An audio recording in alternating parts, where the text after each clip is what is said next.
The Meridian Nexus was never quiet. Even when no one spoke, the station itself seemed alive.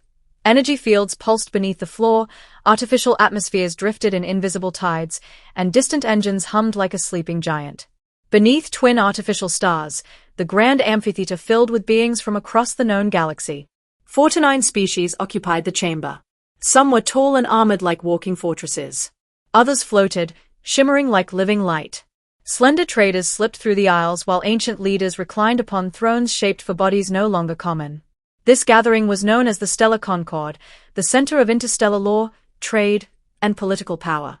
And once again, one unresolved subject poisoned the room. High Consul Sarala of the Sci-Fi Union rose from her elevated platform. Light rippled across her crystalline skin as a holographic projection bloomed above her. A single star system appeared. "Esteemed delegates," she said calmly, though exhaustion touched her voice, "we must address the continuing matter of Sol 3. Earth."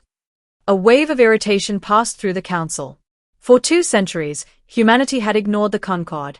When humans achieved faster-than-light communication, Sarala continued, we transmitted our diplomatic archives. They confirmed receipt. But they never replied. The hologram shifted, showing decades of unanswered invitations, trade agreements, cultural exchanges, cooperative treaties, all received, all unanswered. General Korak of the Karaxi Dominion slammed his armored hand against the table. "No recognized civilization ignores Concord law," he growled. "Our patrols have detected human ships in 17 systems. They mine resources, establish colonies, then disappear the moment we approach. They know we are there," added Trade Overseer Velrix of the Velari Combine. "They simply refuse to engage." A thin, pale scholar rose next. Professor Eileen Mora, a renowned xenopsychologist, spoke without emotion. Their acknowledgement signals follow standard diplomatic protocol. They are not confused. Their silence is intentional.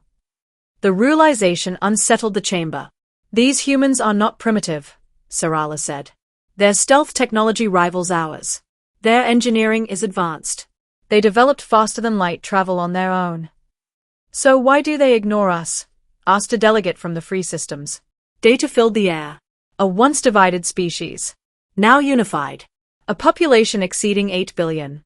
A growing number of colonies. Unknown fleet strength. "They do not depend on us," Velrix said quietly. "They trade with no one. They owe no one. They exist outside our economy." The truth was becoming clear. Humanity did not avoid the Concord out of weakness.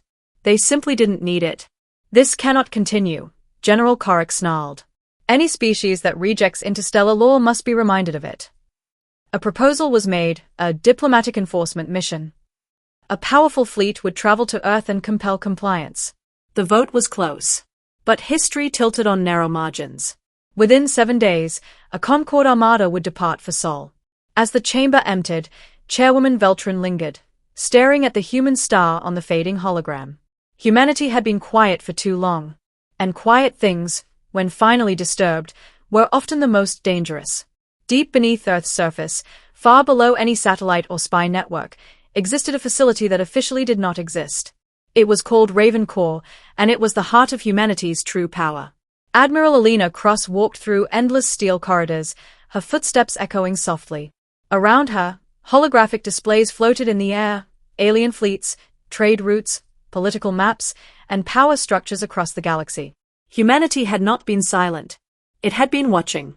"They approved compliance fleet," Dr. Ethan Rowe said calmly. 24 heavy cruisers. Arrival in 43 days. Cross nodded. "Exactly as predicted." For 200 years, human analysts had listened to every alien broadcast. They translated every language. They studied every treaty, every war, every economic collapse. Humanity learned how the Concord truly worked. Not through unity, but through control. "They don't want partners," Rose said. "They want ownership." The holograms changed. Colonization laws. Military absorption clauses.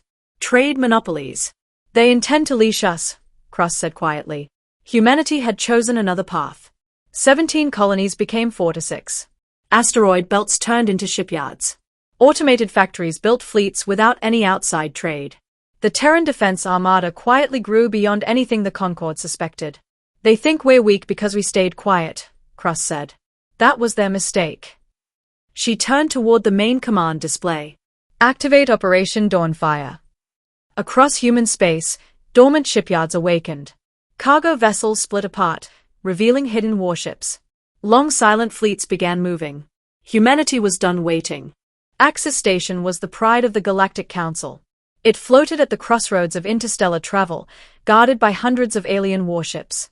No one expected what happened next. Hyperspace tore open. Then again. Then again. Alarms screamed across the station as thousands of unknown signals appeared on every screen. Contacts multiplying, a sensor officer cried. Over 1,000 vessels, no, more. A massive human fleet emerged, sleek, angular ships forming a perfect sphere around the station. They did not attack. They did not move closer. They simply waited. A transmission appeared. A human woman stood on the screen, her uniform marked with Terran command symbols. Greetings, Galactic Council, she said calmly. Admiral Rowan Vale, Terran Unified Defense Command. We understand you've been trying to reach us. The chamber erupted. How did you hide this fleet? One marshal demanded. Vale smiled faintly. You only monitor what you know to look for. We received every message, she continued. We simply took time to understand who was sending them. Data flooded the chamber. Proof of the Concorde's manipulation, forced trade, debt slavery, and military intimidation. You call this unity, Vale said. We call it control. Protests filled the room. Vale waited until silence returned. We are not here for war, she said. We are here with a proposal. A new alliance appeared on the display. Equal representation. No forced trade. No military domination. Sovereignty preserved. You don't have the power to demand this, a war marshal sneered. Vale's eyes hardened. This fleet is less than 1/3 of what we possess. Silence crushed the. For the first time in centuries, the Galactic Council was afraid. A war marshal slowly stepped forward and placed his ceremonial blade on the table. They studied us while we ignored them, he said quietly. They grew stronger while we slept.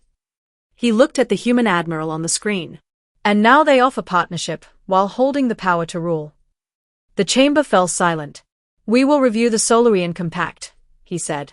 Outside, the stars burned steadily. Humanity had waited 200 years. And now, the galaxy would never be the same.